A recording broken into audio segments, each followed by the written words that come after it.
It is Monday night at Florida Tech, 9:34 p.m. We're late.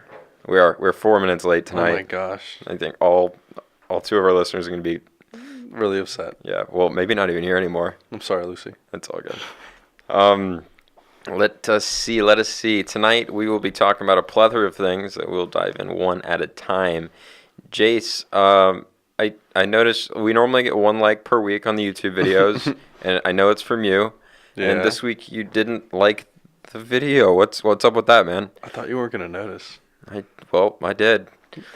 You did? I did. That's too bad. Well, it's kind of hard when you don't have your iPhone. Whoa. FDA bans it. No way. Yeah. They kind of came to my house and there's just a bunch of men in suits, and they're like, "Are you Jace Petrowski?" I'm like, "Yes." They basically tackled me to the ground and took my phone. Wow. I knew too much. They wiped my memory. But you remember that? You don't anything before? Wait. That's right. When you go home, please just go on YouTube and brush up on the last podcast. So if we need And any like it. continuations, then then you'll understand. Then you'll remember. Okay. All right. Can we hit 2 likes? 2 likes this I week? think that's a good goal. Yeah. If you're watching this, like it. Right now, go on YouTube. Tell your friends. Christian Dawson. Dude, honestly, I wonder if people find this stuff worth sharing with friends, or if they'd be nervous to share an hour-long conversation with someone.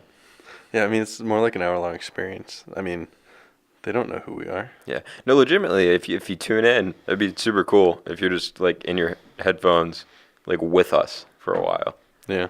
It's a neat thought. I We're think- hanging out with you guys. Yeah, one of the things I think we wanted to add on, but we wanted to make sure we had enough following before we did it, was have call-ins or something like that for people to actually because we do have a number, I think, for us to actually have people call in and give their opinion or thoughts. Yeah, that'd be neat. Yeah. It would be neat. It'd be pretty cool. And please give us before we jump into it just some suggestions whenever you can on the YouTube channel. Throw some comments in there for what you think should be our next guest. Should it be Dr. McKay? I don't know how I'm gonna get him on here, but maybe. We'll bribe them. We'll bribe him. Yes, with I don't know, roast beef sandwiches. Yeah. Is he into those? Yeah, I saw him at the sub today, so Oh, cool. it's pretty great. Right on. You eat with him? No, I actually sat next to him while he was talking to someone else. He saw me, and he didn't know I saw him. So he was like, "Jace, is that all you're going to eat?" And I turned around very slowly, looked him in the eyes and said, "Yes."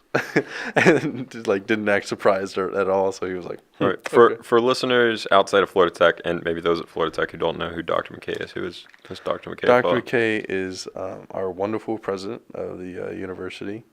And I get the opportunity to talk to him every once in a while. So very much appreciate that. What is that like, having this conversation with him?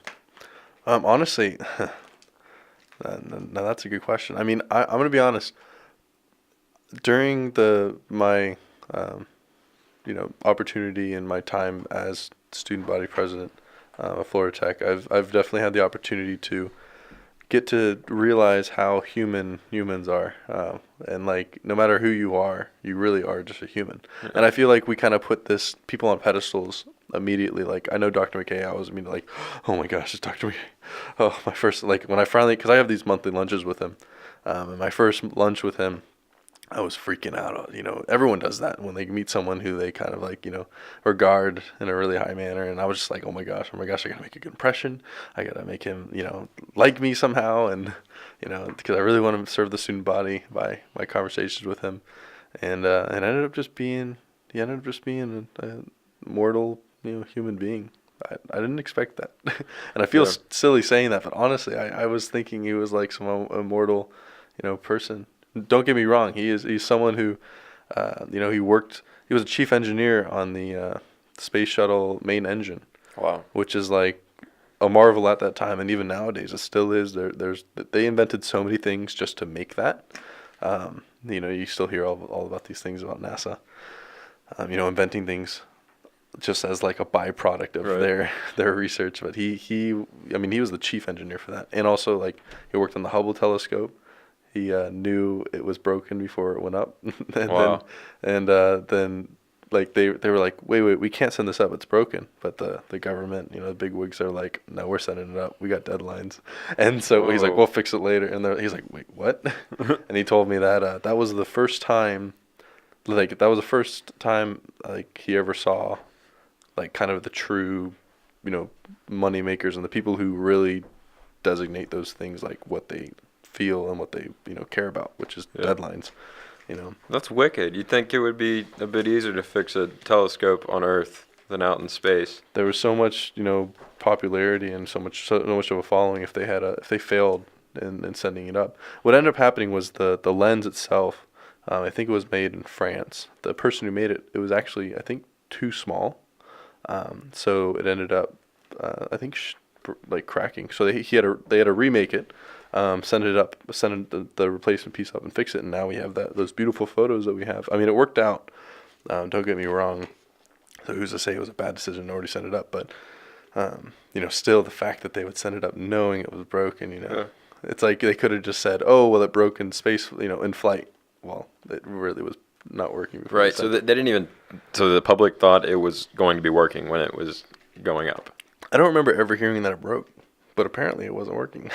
Wow. I just remember seeing the photos. So yeah, that's kind of an interesting thing. I hope I don't get kidnapped because I just told you that. I don't know if I was supposed to. Or your phone taken away. Who's gonna call? Yeah. Oh yeah, they took my phone. You're right. Can't call 911. But yeah, that's something that that's one of the many things I've gotten to learn from him. I am trying to set up. He said he's totally open to it. About having kind of like a TED talk. Mm-hmm.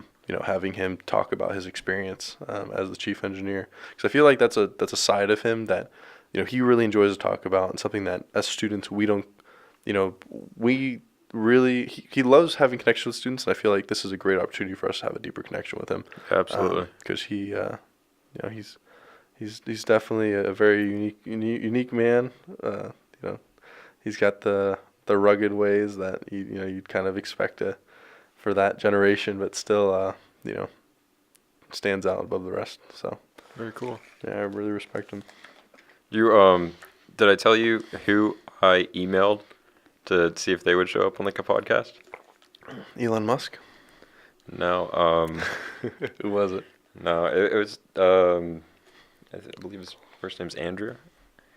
Aldrin. No. Yeah, Aldrin. Andrew Aldrin? Yeah. Is that his brother? His first name. His son. His son? What did he say? He's not replied to my email. Oh, man. Did you put urgent in the subject line? I did not. Let's see what I did say. Originally, I was thinking Buzz. Like, how cool would it be to get Buzz? Because the Aldrin's there on He's staff. in Antarctica right now. Like, yeah. I don't know. Doing something with the penguins. Who knows what he's just following them. But I thought that would be. I said podcasts at FIT. That was my subject line. Dear Mr. Aldrin, my first interaction with you was during a lecture in October 2016 at Florida Tech's Gleason Center, where you were giving a talk on what else? Feet on Mars. I was very honored to hear you speak, and your impression had me digging through my notes a couple years later to find your email today.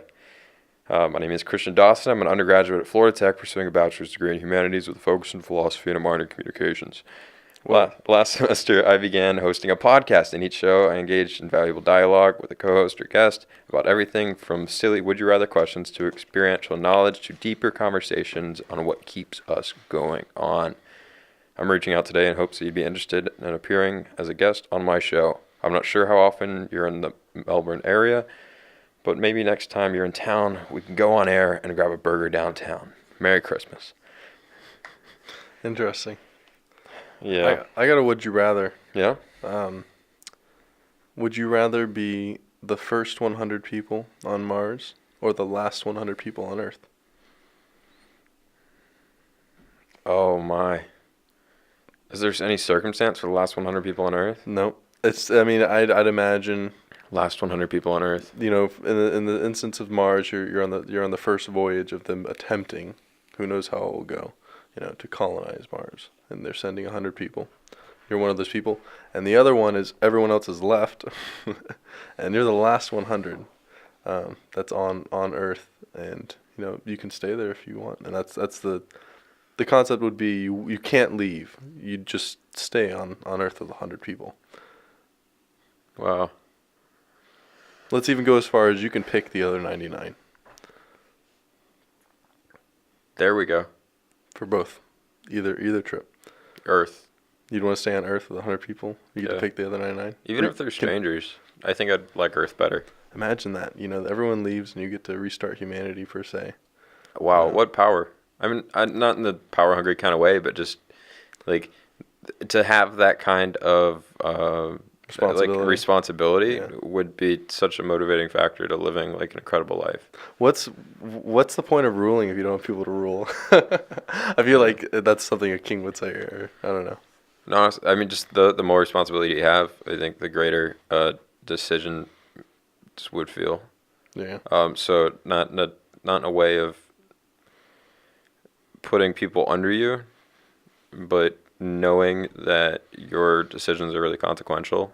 Like, I think they'd be more consequential than, what we do day to day. Yeah. I mean, we like to think that we have all the power in the world to, like, manage our own lives and make a difference. But I think you'd be making more of a difference if there was less people around. I think, yeah. And I think there's kind of attaching to that with a different point is like, there is a something, I don't know if you ever heard the leadership mentality, right? There's a specific mentality that leaders have. Excuse me.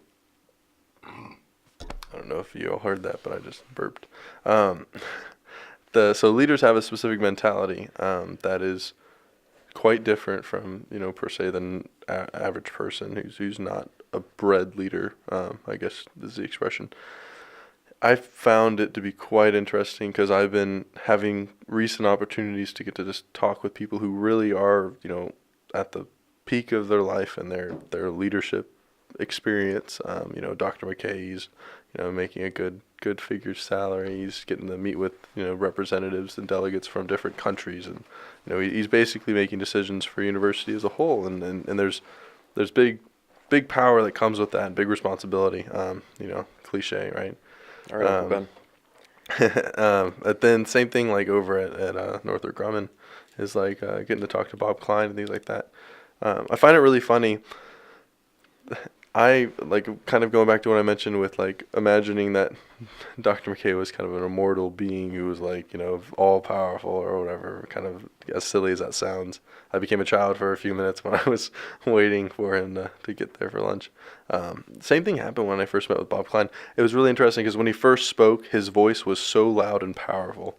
And it was the oddest thing ever because he just said hello and his voice echoed. Can you tell me who Bob Klein is? Oh, he's one of he's basically the manager of the entire Melbourne facility that we have for Northrop. So he basically is kind of like the head honcho over there per se. All right, and for those that don't know about Northrop Grumman is a...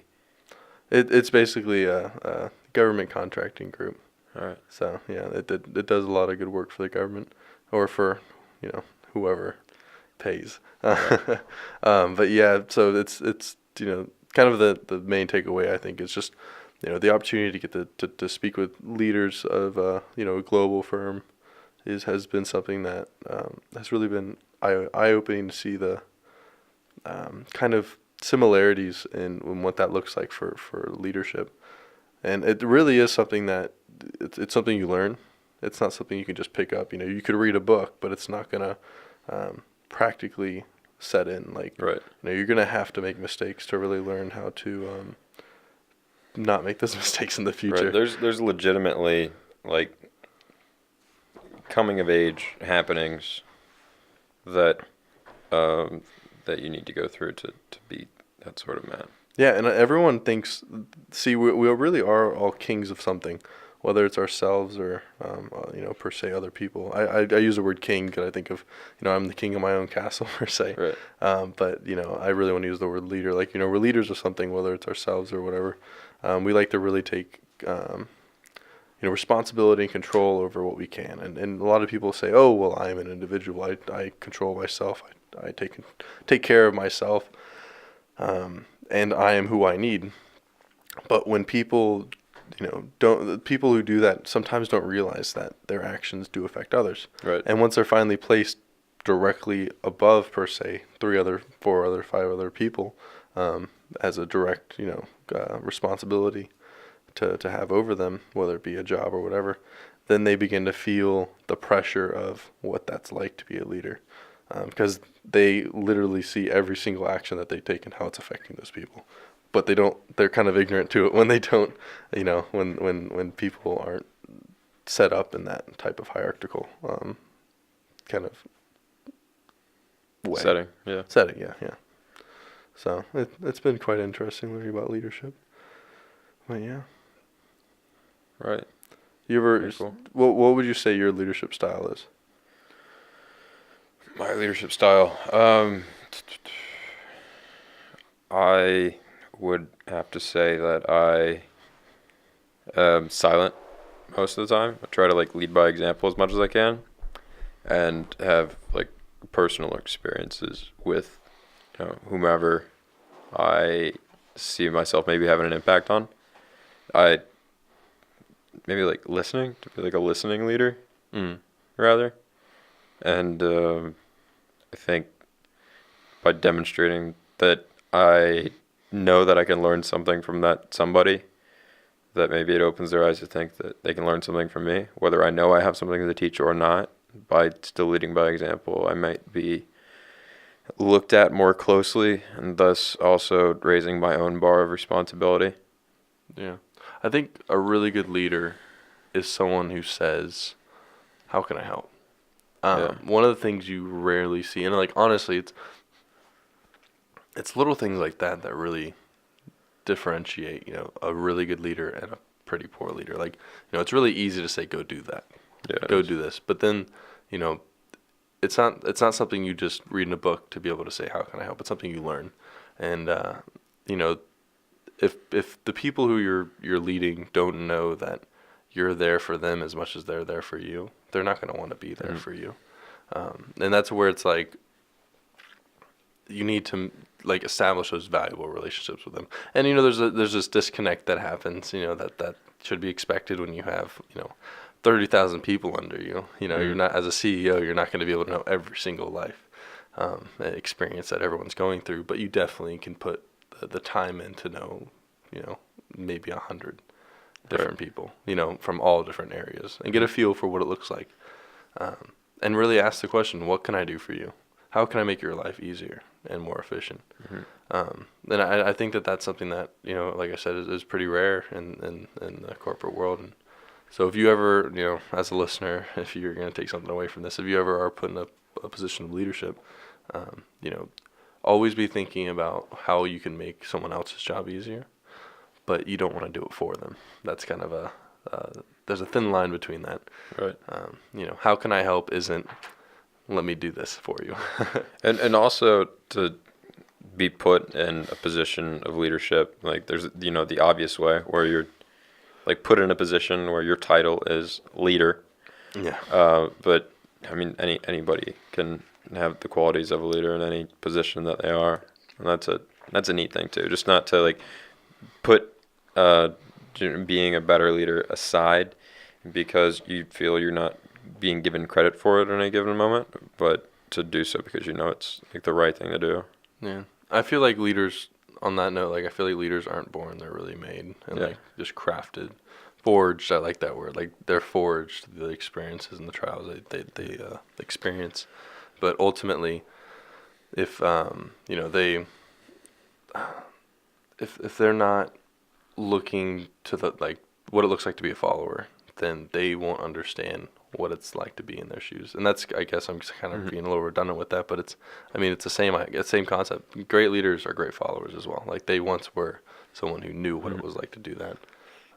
I like the idea of people who just fall into positions that they completely just never expected. Okay. Yeah. Like the politicians who were just always out to do good and weren't the ones in love with the ideas of being career politicians, and they just felt like they just happened to be there. Yeah. Right? It's okay, I'm the best suited for the job right now. I might as well own up to it and make a difference. Yeah. I think for me personally, and I do want to preface this with, all of this I want to preface with, I don't know as much as it may sound like I know. Like Mm. there's so much to learn, and I feel like the tip of the iceberg is something that we're always going to be getting. I don't think any farther really. No one could really understand everything. We could understand more, but not all of it. So I just would really want to put that out there that like, this is from my experience. There's so much more to this. So we're also, leaders are also looking to grow constantly. They never want to be static. They always want to be dynamic. Absolutely. But kind of adding to what you were saying, did you want to kind of go beyond that? Oh, another thing that stuck out in my mind was teachers. I think a lot of Yeah. teachers are great examples of leaders. Well, hopefully, a lot of teachers are great examples of leaders. But I found that a lot of them had always sworn like, "Oh, I'll never do that. I'm not going to do that. I'm going to do something great," Yeah. But I mean, being a teacher is pretty great if you're doing it right. Yeah, I totally agree. And I think like it's quite before I even got in the position of student government and all that jazz, I got the experience of I started studying the leaders I got to listen to, and see specifically in the company I got the opportunity to work for. I went through an internship, and I started looking at these individuals, and they would tell me their stories, and I'd just be like, I just want to know what your life was. Like, I just want to know about you. I don't want to know about what you do. I don't know how you do it. I just want to know how you got from birth to here. And every single one of those stories end up being something like, well, I did this. I was really flexible, and I ended up going over to here. I ended up going all the way over to here. And it's just like you see this wave of just like, they weren't like, okay, when I'm born, when I get out of high school, when I get out of college, I'm going to be a leader. I'm going to be the head of a company. Some of them were. I mean, some of them had that dream, but that wasn't their goal. Wasn't to be over people. Their goal was to serve people, and whatever that meant. With all that their ability was at that time. So this one guy, he actually was an ocean engineer, who worked for the Navy a lot, and ended up working on submarines because with ocean engineering, you really get to learn a lot about the high pressure, the kind of extreme conditions in the bottom of the ocean that these vessels have to go through. And he ended up getting a position at one point that he did not expect at all. That was in leadership in the company that I'm working with, and he was placed for under the aerospace, like kind of director over the aerospace sector, kind of. I don't remember exactly what the title was, but essentially, he was an ocean engineer who studied water, and then they're like, hey, space is kind of like that, the kind of extreme temperatures, the extreme pressures. Space is like that. You're perfect for the job. And so he just adapted slightly his knowledge. He would have never thought he's going to be working on, over things that are, involving those extreme conditions in space. He always thought the bottom of the ocean, not the, highest heights, Yeah, I think that exemplifies a good distinction between, those who see leadership as something that they are hungry for. Like, oh, I want to get this on my resume. I want to be seen as this guy who's a leader, which can be fine and dandy to a point. But what I think is really cool are those people who are just chasing what they're after. Those people who are like really into something and just exploring all life has to offer and what they can give to life, and then are just fall into the hands of fate and take that position. Yeah. That's pretty great. Is there kind of just bringing it maybe a little more personal? Is there anyone you would say is like a leader you kind of look up to, or anyone kind of pop up in the mind? And to my folks, my mother and father, are the first to come to mind. Yeah, I mean they've just lived lives they believed in and made a lot of sacrifices, but I think the biggest thing about them is they put family first, like before everything. Yeah. And so themselves, right? Because they're I'm just kidding. Yeah, each other. Right. Each other. And me and the rest of the family. Like they've lived local in Florida with the majority of our family, so that I could grow up with grandparents and they can grow up and watch their parents grow. And those are seen as the softer side of life. Yeah. Whereas we live in a world that glorifies advancement through like careers and money and all. And I mean, don't get me wrong, they're they're doing well, but they, had they not settled down with each other and with me and just chased like crazy far out stuff, then I don't think they'd be as happy as they are now. Yeah. And I think because they put family before everything, they're doing pretty fine. And yeah, I look up to them for that because I think it is so easy to get consumed by your ambitions and kind of like with hubris and go a bit beyond the softer side of life. Yeah. That, at the end of the day, if, say, society collapsed, it's an extreme example, but think if, like, our world wasn't constructed in the way it was today, all we would have is each other. And, that might be closer to the meaning of life. What is the meaning of life? A life of meaning. Yes, there you go. I was even having that conversation with someone about like what gives life meaning, all that jazz. But I feel like that's a little off topic. One of the things I wanted to mention, another thing that came to mind about leaders is good leaders surround themselves with good mentors and good counsel. Mm-hmm. Every good mentor has his own mentor. Yeah. Like honestly, they always have that. Whether it's that someone they kind of see as co-equal. Usually, when you get high enough, there end up being co-equal mentors, like kind of like best friends. Yeah. But you always find that there's someone, their master and their master. That like if we're thinking Jedi. I get a few more that popped in my head when you said that. Okay. Well, starting in high school, my rowing coach was a hell of a leader. I mean, he saw something in me that he helped grow, and thanks to him, I've achieved a lot through rowing, and I'm now going to university. Unlike my parents and their parents before me, and No, that's awesome. for that I'm grateful. And also, in high school, I had this anatomy teacher. His name was Mr. McLean, and I would come into class after practice, and he was my first block. So, like the average morning before his class was like waking up at 4:30, drinking the smoothie, going to practice, erging my guts out for a little while, then taking a shower, eating another breakfast, going to school. And oftentimes, like, my hair would still be wet from the showers, and I'd be like eating like yogurt still as I walked into his class. And I quickly explained to him like that it was necessary that I eat while I'm still in his class because I didn't have much time to get ready for school. And I would start to fall asleep in his class sometimes. Would he throw things at you? No, he'd come and take my pen. So, like, when I woke up and I had to take notes, I was like, You wouldn't have your pen? He'd Oh be twirling it in his fingers while I was giving the lecture. That's awesome. Oh my gosh. But he also played baseball in college, and I think he went to Air Force Academy and then a smaller, I think Furman, maybe, North Carolina. Played baseball, so he knew what college athletics were like and kind of the level I was training when I was in high school. And he quickly offered me a lot of guidance through high school and applying for colleges. And the next 2 semesters of my senior year, I was had this executive internship class where I was basically the office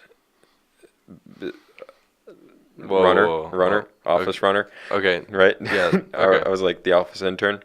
And that's a good synonym for what you were going to say. So I was up there a lot, and I'd sit in his office and talk to him a bunch. And I visited him a few times for like coffee since high school. And at that point, he was dean. So the next year, he went to dean and used him as a reference. And he was a great leader. And another example is here at Florida Tech. Just had so much great faculty that I've been able to talk to outside of class. And one of those is Dr. Andy Stanfield, who was my Civ 1 teacher. But I just saw in his lectures that we had a lot in common, and there was a point where I didn't really want to be in school anymore. And I went to his office, and he guided me through changing majors, and since then I've been so well off. Yeah. But just people that are open to talk to make great leaders. Yeah. People, like if their door's open, Okay, that's good. So you would say that even nowadays, that you've seen leaders like that, right? Right. Okay. Yeah. I think that's something that's really powerful because With even with the past, there's different people who still come up that you're always rejuvenating who that person is that's remarkable or somewhere. You always got to find at least someone who's clinging you're clinging to as that kind of mentor. But you should never have yourself be solely attached to one, because it's about learning how to be independent with others. Like, Right. You're not making yourself a burden to others in the sense that you're relying on them for everything, but you're allowing yourself to work together with other people while independently growing. So I think that's a really powerful thing. One of the things that I also wanted to mention when it comes to leadership is kind of I usually don't. I mean, I feel like it's kind of a silly thing, but I usually don't to say on a podcast these little tricks when it comes to verbal communication, which there are some, which any good leader will. I don't know a lot. I only know a few, but there's a good leader will either learn these or will read them. Help or me, Jace. Tell us. I don't Tell know me. if I don't know if I told you one. I mean, I'm sure your mom already knows one of them. Told you one of them, but like there's something called a sandwich. I didn't say the word. I just went shh. All right, it's called a poop sandwich. Sorry, I don't cuss often. So, Yeah. it's basically when you're bringing in someone and you're telling them they did a bad job and you want them to change it. They're not going to eat that if you just tell them you did a bad job and that they need to change it. You come in, oh, hey, Christian. Hey, I really appreciate the work you've been doing, on the project. I think it's definitely leading us to the right path. However, there's one thing that I think you could change is just make sure you're more focused on kind of the aspect that is driving the team. Other than that, I think you're going to definitely benefit the future of this company. And you just left with 2 compliments and 1 piece of criticism, but the criticism was between the 2 compliments. So you're going to eat that. And at the end of the day, you're going to be like, wow, I feel really good. But I think maybe I should change this. My breath stinks a little. Yeah, just a little bit. Yeah, so that's kind of one of the tactics that I learned from one of my mentors over in the NG. Another one is suggestive communication. I think I change the name every time, but you get the concept of asking a question and answering it in the same sentence. So basically, I said that to you, that you see those types of leaders today now, right? Mm-hmm. And you said right. I suggested to you that you say right, and I kind of already answered my own question by saying right at the end of the at the end of the question. So it's much more difficult for someone to say no if you already are suggesting that they say right. Hey, Jace, your shoe's untied, right? Well, I will say I've tried that for things that people have said in the past, but it does not work at all. That is a no-go zone. Do Or not, if you trick 'em? don't be like, yeah, you said this, right? They'll be like, no, I didn't. Like, don't, like, it doesn't work at all. Like, just make sure, like, if it's something that has to be something that they can't clearly know. Right. Like, not that you're lying to them or making them, like, believe something you that's got some not true. food on your face, It's right? just, like, oh, where we're going to, we're trying to figure out where to eat. Well, we're going to go to Olive Garden, right? Yeah, we'll go to Olive Garden. Like, obviously you're not going to be, you're not manipulating them to the point where they're doing something they don't want to do. But when they're not decisive, or when you're trying to help them, per se, decide something, you want to suggestively ask the question. So those are 2 that I'll kind of throw out there. All right. There's a few more that I'm still learning, but I think that I hope that all the people I talk to don't listen to this, because now they'll be very aware of when I'm speaking to them. I don't even do it on purpose now. You guys are aware, right? Oh gosh, don't listen. Who's listening to this? Don't listen to this. Dude, nobody's listening to this. What's funny is I told like Lucy, for example, and then she's like, you're doing it, and I'm like, wait, no, I'm not. So you just gotta be careful. Doing the psychoanalyst. Yeah, there you go. It's like Lie to Me. I don't know if you ever saw that movie. I've not. Not movie, it's a TV show where the guy would read facial cues and tell if someone's lying. So he would basically be the guy who they would doing like the worst of the worst crimes, scenarios. They need to get like a lie detector test. These people are beating, but they're not going to be able to lie to this guy. Like, it's called Lie to Me. He tells them, lie to me. like, I dare you. But he does it to his daughter, and his daughter's like, you swore to me you'd never do that to me, because it was about some boy. Like, she's like, I didn't go to, I wasn't out last night. And he's like, yes, you were. She's like, Dad, how dare you? It's actually a pretty good show. Granted, I watched it when, like, I was younger, so it probably was better when I was younger. Yeah, I got this book for Christmas. It's called, like, What Anybody is Saying. It's like anybody. And it's written by this like FBI guy who knows how to read body language really well. Yeah. And I'm kind of scared to read it because I don't want to overanalyze and everything. Ooh, I know a little bit about body language. It's quite interesting, actually. Yeah. You want to claim space when you're talking to someone. Is that like what right now, I mean, people can't see it, but your hand is on the table. If we were at a meeting, I mean, I've noticed. It's what's interesting. I've learned some of the body language techniques, and I see. When I meet with Dr. McKay. Since you said that, you kind of swung out and you opened your legs up a little bit. Yeah, I claimed a little more. I claimed a little more space. It's all territory. Mirrored me a little bit. It's all mental, man. So like, whether you're mirroring someone, like doing what they're doing, or you're claiming space with your arm, with your leg, whatever. Or if you're turning your body orientation towards or away from someone, you're speaking. There's a conversation that's going without even words, and that's something you need to, if you can teach yourself to be in tune to what that conversation is. Someone may not realize they're communicating with you, but you are going to be, you're going to know exactly what you're going to communicate back, so that whether or not you can guide a conversation with that. And I think that one of the things that was interesting I was mentioning was, to take that and to look, just observe leaders around me. Like, look at Dr. McKay, and we're sitting at lunch, and the provost and Dr. McKay, Dr. Bloga and Dr. McKay, have their arms on the table, like, obviously very relaxed around each other. Very, they're both claiming equal amount of space. And then Dean Bowers and I are both leaning back in our chair, arms not on the table, because we are there like, okay, we're here to serve. Like, that's literally like, I was like, oh my gosh, I'm doing that. So I started putting my arms on the table. I'm like, I'm going to claim space too. And I was like, okay, I'm a little too close to Dr. McKay. He claimed too much space. And so I scooted back a little bit and went back because it was kind of awkward. And that's the power of that. Like, I immediately was in I'm not going to say lesser position in that conversation, but he immediately established a dominant stance in that conversation, just simply with body language. Didn't have to say one word. Granted, he was saying a lot of words, but it's something I realized later. So it's cool to see how that works with everything. And I think that some people, I like to catch them off guard, especially some of the higher level leaders that I get to talk to. That maybe they don't know about that yet, and maybe they're not realizing it.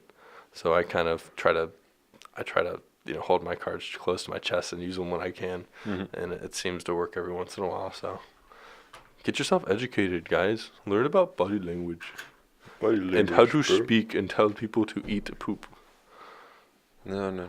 Don't eat poop, actually. If you guys are just tuning in, go back a little bit. Oh yeah, go back a little bit. We're not talking about eating poop. I'm sorry. That's so good. Oh my gosh. Yeah, don't eat poop. Unless you're into... No, still don't. No. I hate when people say that. Unless you're into it. Unless you're into it. No. Gosh. Well, I thought before this... I mean, I think I mentioned we were going to talk about memes or something, and we ended up talking about, like, what makes a leader. All right. I don't know. So, what's your favorite meme, man? I don't have a favorite meme, man. Oh my gosh. So, let me tell you about memes. So... Memes? Okay. Memes are basically jokes that evolve from person to person, and they add their own distortion to it, so it becomes this universally funny thing that's a perfect crispy. We call them crispy and dank memes. Memes are new wave allusions. Boom. Holy crap. So it's just... What does that mean? All right, so allusion is when you reference something else outside of what you're talking about to enhance the experience of what you're talking about. Wait, can you say that again? I was not following. I'm sorry. Allusion. Okay. ALLUSION. Allusion. This is not a spelling bee, sir. Did I get it right? Yes, you did. All right. Yes. Next round. An allusion, I'll use it in a sentence. Okay. When when Harry Potter mentioned Die Hard, or no, What? when the Harry Potter book mentioned Bruce Willis and Die Hard, that Yes. was an allusion. To the movie Die Hard. Die Hard. My favorite Christmas movie. Wait, is that? Yeah, it's a Christmas movie. Yeah, that's my it was, favorite. it was in Harry Potter. That's the whole 9 yards. That's Was it what an really? allusion is. Was it really in Harry Potter? No, bro. Oh, I mean, yeah. Oh, yeah. I remember. Yeah, but basically that's kind of what memes have To become. allude. To allude But to not something. I allude. It's a reference. Allude. It's a reference.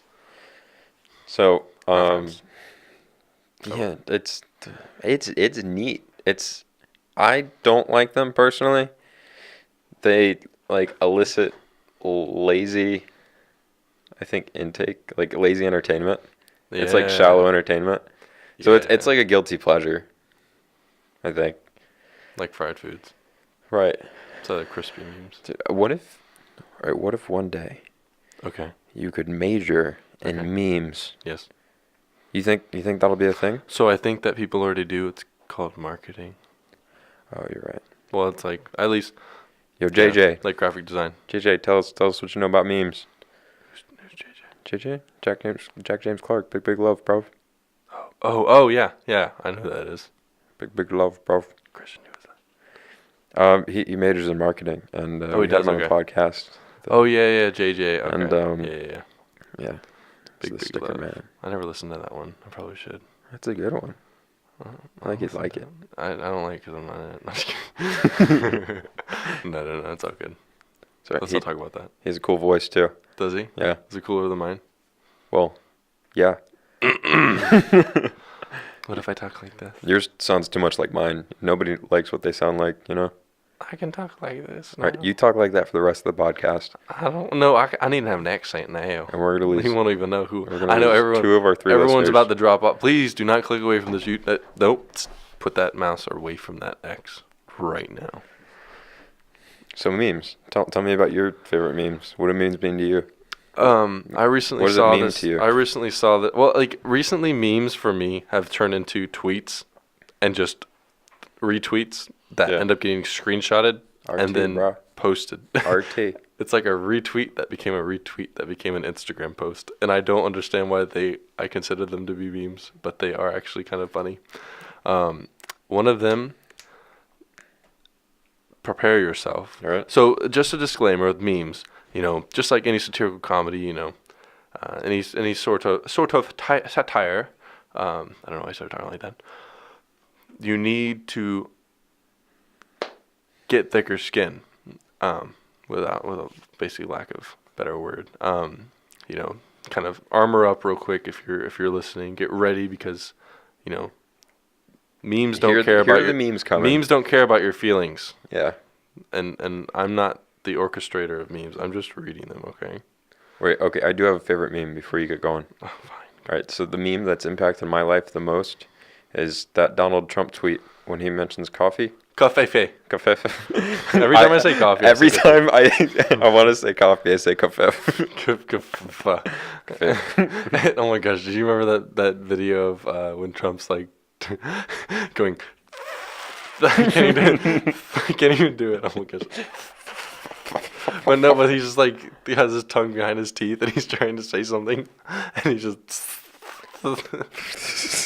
it's so good. I don't know if you can do this. All right, meme me up, Scotty. Oh yeah, I mean you. Oh gosh, I like that actually. Thank you. There was one about how your girlfriend can't pick where to eat, and I feel like that might be universal. I'm sorry if I'm assuming that's something that's universal, but it says it's her birthday right, today. fellas? So Heinz Johnson tweeted, "It's her birthday today. I asked her what she wanted to eat, and she said tacos. So we flew to Mexico." And there's a picture of them. It's real sweet. And then someone commented on the bottom, "See what happens when you know what you want to eat?" And I was like, all right, this is pretty good. That's great. I like this. But it's not so much a meme as much as there's another one that's like a fake tweet. It's Donald J. Trump. I'm building a wall around New Mexico too. I don't need any new Mexicans. I'm trying to get rid of the old ones. I saw that. Those That's are a good like, one. it's just like, the thing with that is like, yes, that Like is, even people who are anti-wall are going to be that's a pro that sensitive, tweet. right, that's a sensitive topic. And like, And it now just brings it's, humor to it. right, It's and now funny. we put more attention towards it because it's funny. Yeah. And like, you know, and the humor is that obviously he's not going to build a wall around New Mexico. Oh, can I But make it's really kind of sad that that could almost be a real tweet. That's Yeah. like, you know. Can I make a poop sandwich in between your jokes? Yeah, do it. All right, just because my joke's probably not as good as your jokes. I want a poop sandwich. Right. I'm hungry. All right, here we go. 3 people go golfing, Yes. right? A businessman, an Yes. engineer, and a minister. Mm. And they're playing golf in the heat of the day, and it's taking kind of like a long time. The group in front of them is taking a while, and one of them shouts up and says, "Why is this taking so long?" And there appears to be somebody helping the people golf up front, and he turns back and says, "These people are blind." And then they're like, "Oh man!" And the minister's like, "All right, I'm gonna pray for these people. And We're gonna hold a sermon in their honor, and try to help them." And the businessman says, "All right, let's start a GoFundMe and let's get these people the help they need." And the engineer says, "Why don't they just play at night, man?"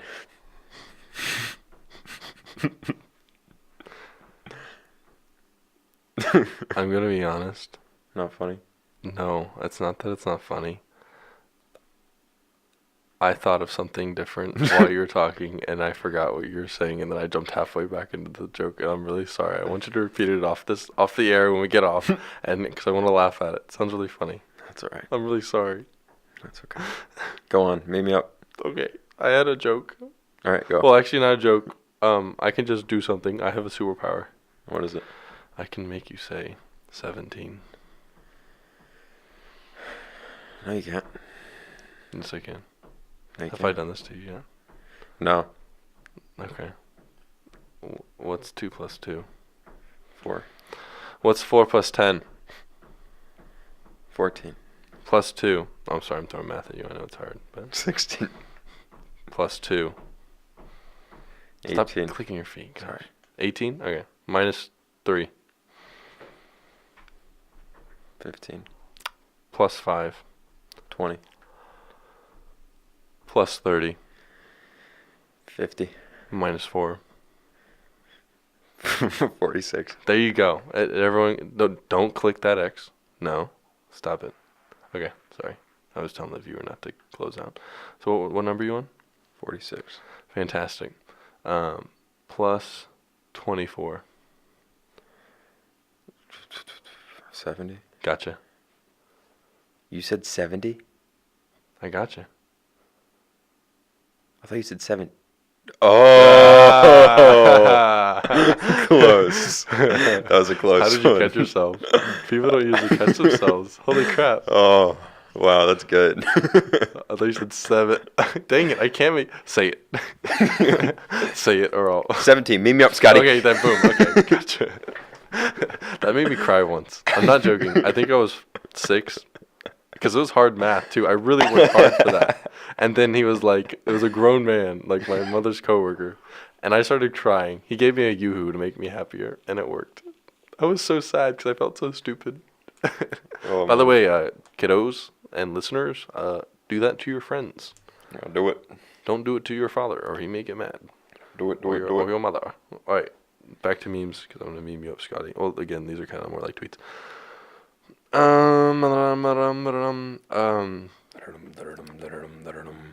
What I find so interesting about some of these is that it's really, some of these memes are, gosh, this is stupid.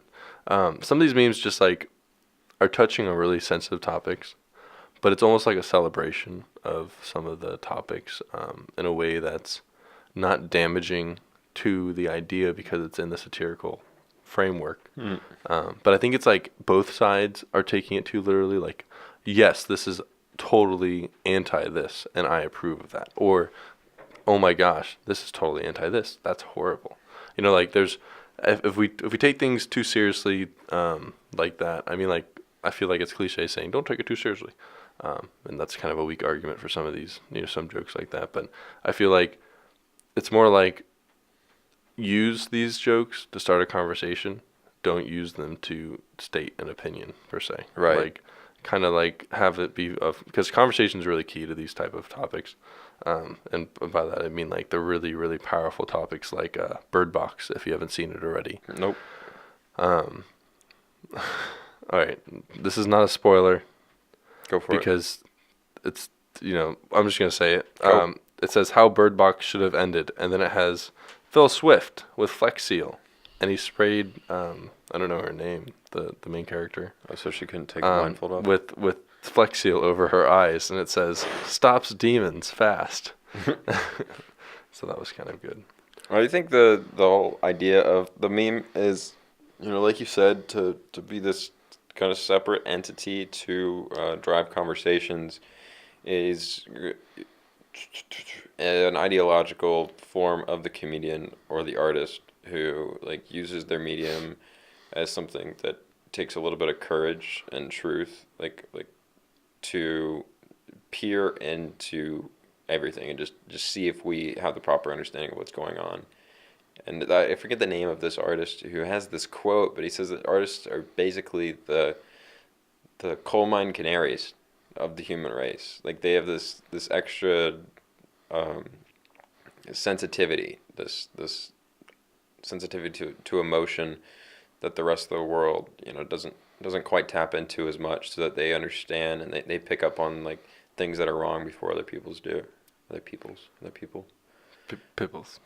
And maybe memes can do that too. And I think that, like, yes, 1 out of every 10 memes, this is applicable. Yeah. 9 out of 10, they're just Trash. stupid. And, like, just bad jokes. So it's like, everyone can make them. Yeah. I remember when I had the iFunny app, when memes were just starting to come around. I was in, like, 8th grade. And, gosh, I spent a lot of time on iFunny when I was a kid. But anyways, you could make your own memes. You could pick from the meme bank of all the pictures, like Bad Luck Brian and all those guys. Yeah. And you could use your top line and your bottom line to make a punch line. There's your meme. But there you go, an 8th grader there's a lot of kids making memes. They have these meme accounts, and then they're building up a bunch of followers by reposting other people's memes, and then they're selling stuff on the meme sites, and not the sites, but like the Instagram profiles. And people are like making mad money just posting trash and selling these accounts for followers. It's weird, man. It's weird. Can we recite this as if it's a script? Can you come a little closer to me real quick? I know you're really comfortable. This is really, I think this is a powerful moment. I have my legs up this right is now. a meme that's a Last Jedi meme. It kind of has the scene where Poe and Finn end up talking to each other, but they put text over it. And so I'm going to be Finn, and the Christian over here is going to be Poe. That's which one's pen? That'll be you right there. I have the Okay. vest. Cool. Bro, What, bro? tell the world that we're bros. We're bros. Why'd you whisper, bro? Because you're my old world, bro. Bro. Tag your bro. That doesn't work as well as Tag your bro in the comments. But yeah, so you get the whole thing where like he whispers it to him instead of yelling it, because he's really saying, "You're my whole world, bro." That's powerful. Yeah. I feel like it's better on paper. I'm sorry. We're gonna go back to the drawing board for that one. That's what it's shallow entertainment. It's like good in your heads, and then you decide to plug it into a podcast. I mean, it's like, powerful yeah. when you recite it, and you have just two. Well, I mean, I know it's powerful because you're tearing up, but other than that, oh, yeah, that's just the pink eye. do you want some tissues, some Kleenex? No, do you have medicine for pink eye? No, I don't. Okay. I thought you had that superpower. What? Where you could like sit on your pillow and go to sleep and not get pink eye. No, that wasn't you, wrong person. I thought we weren't going to talk about that, Christian. That's all right. It's okay. Yeah. There's so many great things, man. Some of them aren't very good, like I said, but some of them are pretty great. What's your favorite SpongeBob episode? Favorite SpongeBob episode? I don't have one anymore. What? It's not the chocolates one? No, I didn't like that one. I remember when they first invented sweet, sweet chocolate. I always hated it. That's a great scene. I'm not sure if that was too loud for everyone because I've been whispering and they probably turned up their volume. All right, so I really asked that question because I ran out of memes to read. And I'm really worried, Christian, because I don't know what to talk about right now. It's all good. What was that loud? Somebody's just running upstairs. We're in a basement. Oh, that's true. Okay. All right, that's all right. We're coming up on 10:30 anyways. So I can sign off if you want. Well, I think yeah, that'd be good. Maybe we can kind of recap real quick. Yeah, to be a good leader, find someone who leads, follow them, learn from their ways. Just be a conversationalist. Realize that everyone has a story to tell and something to teach you, and you have something to learn from them. Yeah, I think one of the things we mentioned in the past, just kind of adding on to that, kind of the final thing is, there's power in understanding, and in order to understand, you need to ask questions. And everyone has their own perspective, their own experience, and it's I think our duty as human beings to seek the greater truth of what other people, how other people see things. The thing is, Christian, that you're making this face, and no one else can see it but me and Caleb, and you're laughing. That's great. Why are you doing this? It's a podcast. There's no video of you. I don't think anyone's gonna. I'm probably gonna laugh at this in like 10 years. That's good. All right, something I want to do with the podcast is I want to figure out a way to set up cameras so that we could get some video on this. People don't want to see our faces. I think they'd rather. See how ugly I am. I think it would get more viewers if we had video. They'll see how ugly you are. I mean, oh gosh. It's supposed to be funny when I make fun of you. I tried calling Canon to see if they would walk me through the setup of my camera, but they were closed. So. Yeah. Oh, can I tell you something real quick about the esports survey that we just sent out? Sure you can, brother. So within the first day, we got 700 plus responses. Oh, wow. I was really happy with that. Esports. How many colleges are doing this esports train? A good bit. But as for research institutions, probably we'd be like the 7th one. But also we get esports coverage, ESPN coverage, which is pretty cool. Oh, that'd be crazy. But I really want to get a Smash tournament here just for students and have like. What kind of ESPN coverage are we talking? Are we talking ESPN 3? Yeah, bro. Probably like ESPN. Ocho? ESPN, whatever that means. ESPN. I don't know. Our football team, they've got streamed to ESPN 3, right? I don't know. I think Chris, they have. I told you not to ask me details. I think women's basketball has been there too. I don't know. That's pretty good. But that'd be really neat. I feel like that we'd have a good culture for that here. I mean, Like more than 300 students I think of those 700 said they have played competitive esports or are currently playing competitive esports. Wowzers. It's a lot. Holy crap.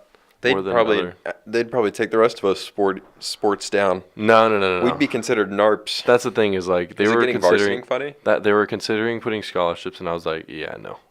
I mean, I met with Travis Proctor, the vice chairman of the board trustees, and he was completely. It seemed like he was in agreement. He can't speak for the rest of the board, but it's and Bill and everyone else involved definitely seemed like they agreed. No scholarships because we just lost another team. Yeah, but they would receive funding from real sports is really really hard work. No, honestly, and like the thing is, I mean, we can talk a whole another podcast about esports, but I definitely think that there's aspects to the culture that we should tap into, but not go as full scale as some other universities are, because they really have to take it more serious because they really want to make it something that students really love, and it sounds like students are already kind of in love with it. So we might just need to provide an opportunity and let the students kind of tackle that. I want to make an image for the esports team. I want to be prophetic for a second. Okay. All right. Everyone, dim the lights down. Dim the lights. What was that? That was a drum roll. I see the esports team coming on campus. Okay, I see it. Getting these big scholarships. I'm right? closing. Wait, everyone else better have their eyes closed. Listen. Right? Everybody is. Set the scene. Where really nice, like tradable sneakers. everyone on the esports team? Yeah. Okay. Right. I see So they have the sneakerhead guys like hooking them up with the freshest kicks. Okay. Yeezys, Nike Vapor Airs, the whole 9 yards. Yeah. And some nice dark blue jeans. Yeah. And Dang. Letterman jackets. American Eagle? Letterman. No, man, we're Oh talking. my gosh, are these like the tunnel snakes or are they? Tommy Hilfiger. I think, if they make jeans, right? Dang. And they've got these Letterman jackets, and they're sleek, and everybody wants to wear them, and they let their girlfriends wear them. They're like, yeah, my boy, he plays. They have girlfriends? Yeah, You just broke it. I'm sorry.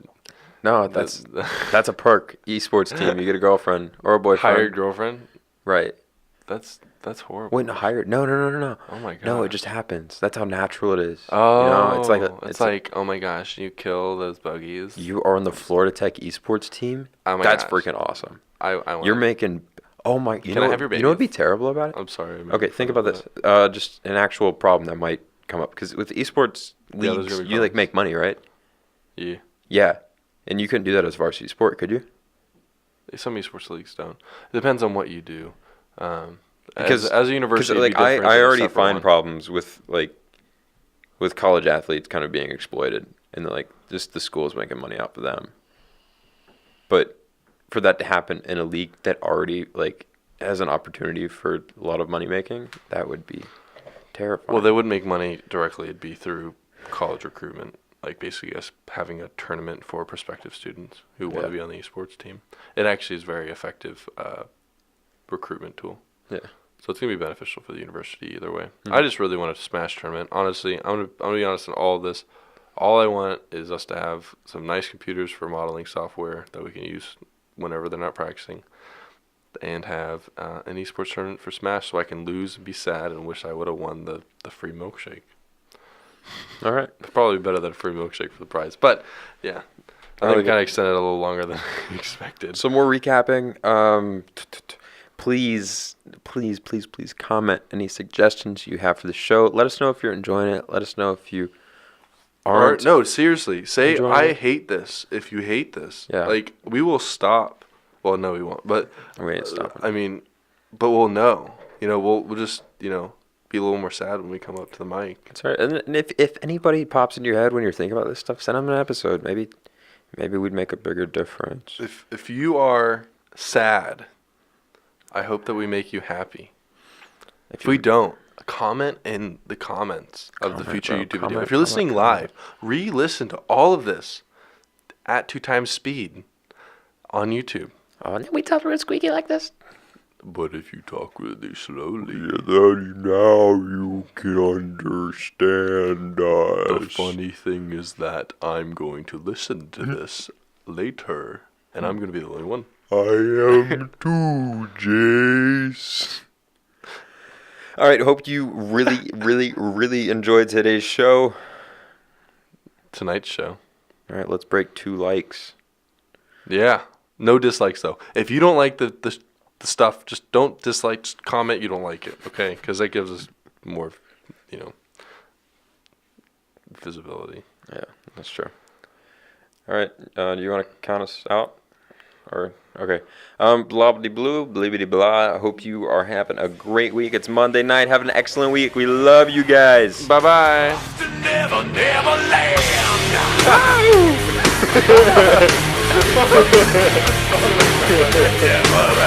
land.